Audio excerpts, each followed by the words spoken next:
Hey, what's up everyone? This is Silver Slayer. Thank you for tuning into this video. We are going over types of silver that sucks. These different types of silver I'm explaining in this video just do not make sense to me. Not only do they not make sense, but they also will not make any profits either. So before we jump into this extremely funny and exciting video, make sure to smash that like button. Let's see if this video can get 500 likes. That's a huge like goal, but for some reason, I think we can hit it, especially with the amount of support on the channel lately. Also, make sure you're subscribed because I post daily videos. I do a lot of fun videos. I do a lot of giveaways, a lot of different types of content I'm throwing your direction. So make sure you subscribe. With that said, let's jump into it.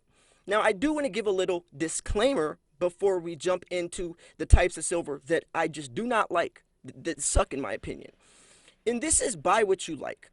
Even if one of these categories fall under silver that you're stacking, if you like these coins or these bars, then don't listen to me. Buy what you like, because at the end of the day, if you buy what you like, you can never go wrong.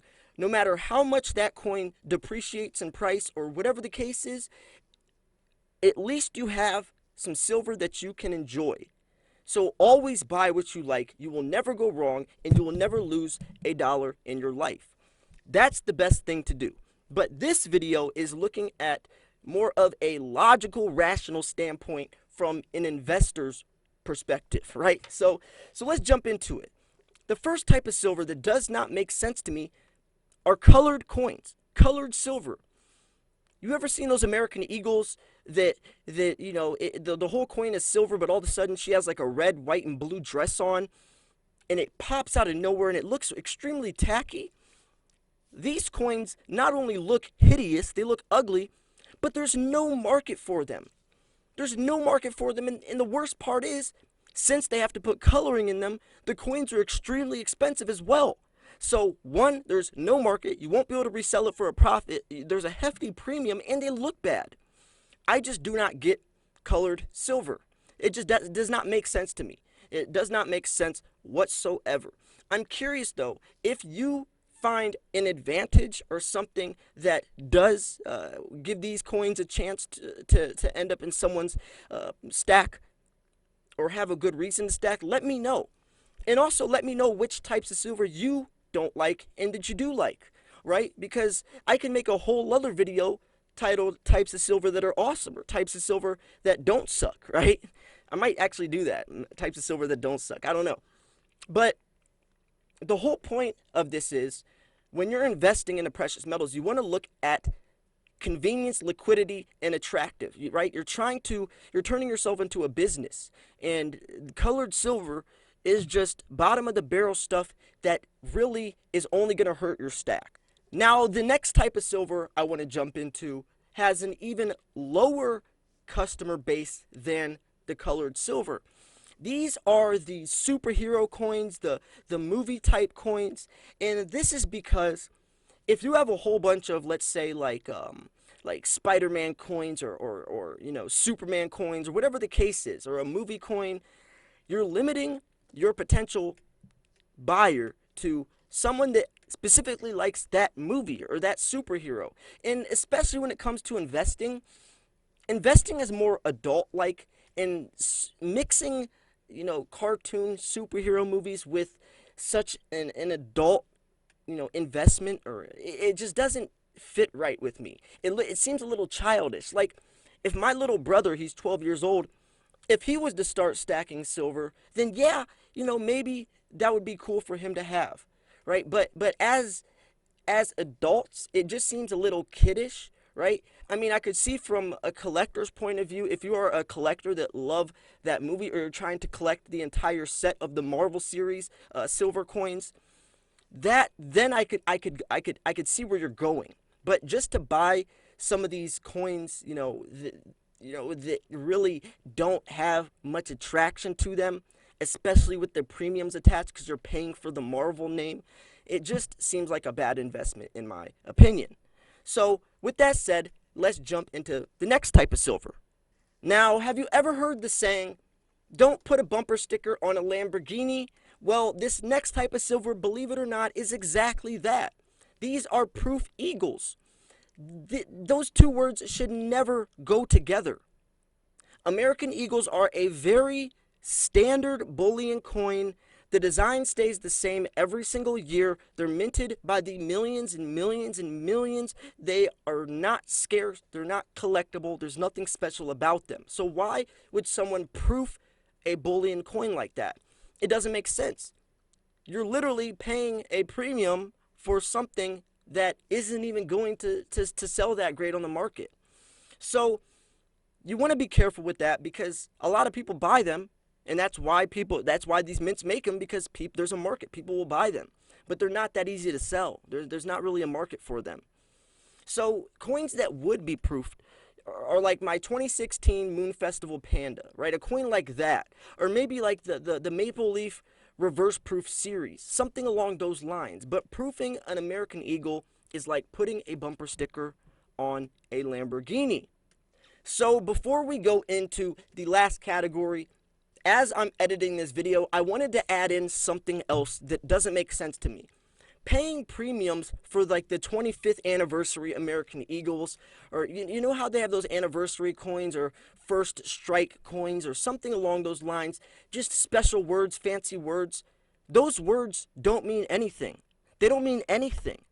When you go to sell these coins, it's not going to help you unless you find some specific buyer looking for that, which the case is usually a very, very, very small amount of people, a very small market. Your coins are very hard to sell.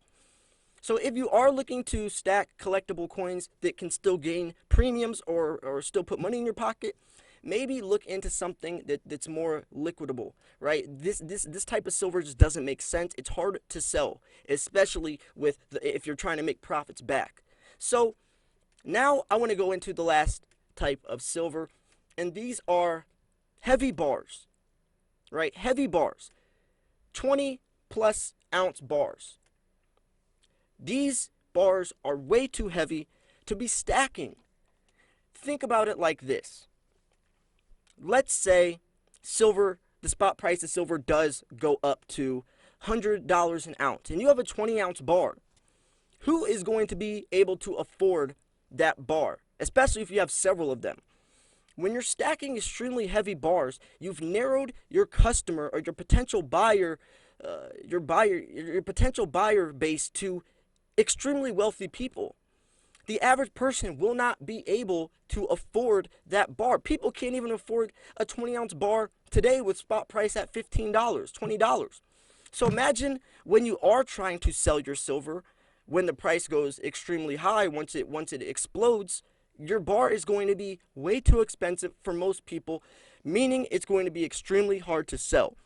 Silver stacking is supposed to be liquid. You're supposed to make your silver stack liquid, easily sellable, right? Easily affordable for anyone. And when it comes to that, it's just a very small market. Now, not to say that if you want to buy a 10-ounce bar, because I have 10-ounce bars, but 20-ounce bars, kilo bars, I just think it's a little too heavy for me. Now, if you do buy them because you like them or you like to stack them or whatever the case is, or maybe you get a deal on them, then go for it. In my personal opinion, though, since I'm not planning on selling silver for another 10, 20, 30 years, I just think that it's going to be harder to sell those types of bars than it would be 1-ounce coins. Just like why most people don't buy 1-ounce gold coins. That usually people that buy gold buy them in a 10th ounce or 4th ounce. And that's because they're more affordable. And when they go to sell, there's a lot more people willing to pay $150 for a 10th ounce coin rather than, $1,500 for a full ounce coin. So you got to think about that. You got to think about your potential buyers. What is going to make your stack attractive and also liquidable, right? You want a liquid stack, an easily sellable stack, because when it comes time to sell, the worst thing would be having all this silver that you've stacked and you put your hard energy and time and money into, and no one wants it just because it's overpriced or it just isn't the right market. You got to understand what types of buyers, what types of people like each type of coin. That will also play into where you sell your silver to. You're not going to be taking coins like pandas, kookaburras, koalas, to your local coin shop, you're gonna be taking your standard bullion to your local coin shop. Coins like your pandas, kookaburras, any of the types of silver that we've been talking about that have a premium or some collector value, you're going to sell online because your local coin shop has a middleman fee, but he also has to resell those coins at a profit as well. So you're cutting out the middleman and you're selling to a direct collector. Local coin shop owners aren't collectors. They're in this for a business. They're silver stackers. They see silver as silver. Whether you want to acknowledge it or like it or not, they're going to give you the same price for a panda as they would an American eagle. They look at silver as silver. They're going to pay you spot price. So whatever spot price is, no matter how fancy your coin is, or no matter how good it looks, or how many are minted, they're going to pay an ounce of the spot price for your ounce. So if you're looking to profit, especially if you have collectible coins, you got to sell online on places like eBay. So anyways, I hope you enjoyed this video. I hope you now understand why I have certain types of silver I just don't like, right? And like I said in the beginning, buy what you like. If some of these coins, if you like colored coins, or you like some of the Marvel series stuff, or maybe you like heavy bars, then go for it. I'm not saying that you shouldn't. I'm just saying this type of silver doesn't make sense to me from an investor's standpoint. I am curious to see what types of silver you agree with. Do you agree with this video? Or maybe you don't have a problem with proof eagles. Maybe you think some of the anniversary stuff is kind of cool. Let me know. I'd love to hear your input, your insight on this topic. Anyways, thank you so much for tuning in. If you thought this video was educational, informational, or at least just entertaining, make sure to smash that like button. 500 like goal. I know we could reach it. Make sure you subscribe. I post daily videos. Thanks for tuning in. This was Silver Slayer. I'll see you guys soon. Peace.